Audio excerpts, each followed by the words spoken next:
So what does this budget mean for families here in British Columbia? Well, Dana Hutchings has more on that in tonight's Checkpoint. Jim, this tough economy means a lot of Vancouver Island families are struggling. Tonight we meet one Mid-Island family that can barely make ends meet in this economy. And with 4 kids to feed, the father of the family has recently learned he's losing his job. So what's in this budget for them? Sky Ryan reports. Ryan and Quentin, be careful. Back up. Okay. John Carey never imagined this life for himself, chasing after 4 kids under 9 at the age of 57. But then he met his wife, Christine, who's 15 years his junior. And love, marriage, and the births of 4 kids later, this is their life, though it's about to get a lot tougher from here. I'm definitely losing my job. I know that for a fact, because the store I work for is closing down. We've got 1, 2, we've got them all accounted for. Oh, I'll count it 4. So while picking up his kids from daycare, the dad of 4 is hoping that he can get on somewhere else in Nanaimo, considering the traditionally high unemployment rate in this Mid-Island city. It will be more of a concern if I'm not working and unemployment runs out. Then it's going to be a major concern. So in the provincial budget, he's hoping for 3 key elements. Job assistance programs. Job creation is always good. Even if it doesn't help me, it's going to help somebody else. Breaks for families. Better breaks for daycare, definite. Oh yes, definitely. That's probably the biggest expense you have is daycare. And help with escalating costs of living that he says has his family only making ends meet. This is coupons, nothing but coupons. And she'll take this along to the grocery store? Though when the budget is tabled, he says he doesn't see where it will help them.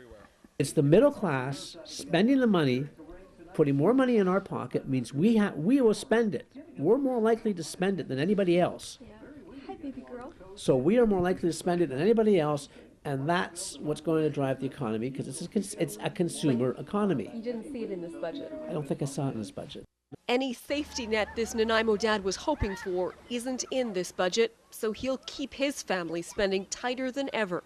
So you'll keep cutting coupons in the meantime? Keep cutting coupons, keep going to the sales, everything else the same as we've always done.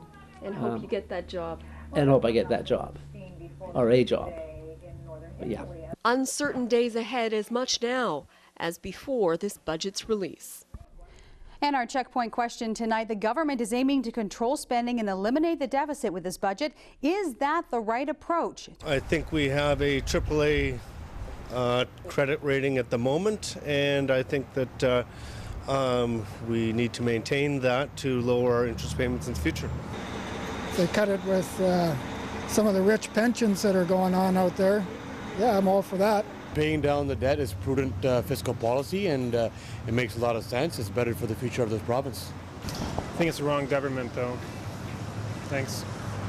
I do think it is the right approach. I don't think there's much else we can do. But yeah, I think that's a step forward for sure. Well, I think healthcare and everything's should be the main goal. I mean, getting rid of debt is nice, but I think everyone's needs should be met first and foremost. From Facebook, Lawrence says a shrinking tax base with ballooning healthcare costs. We're not going to spend our way out of this.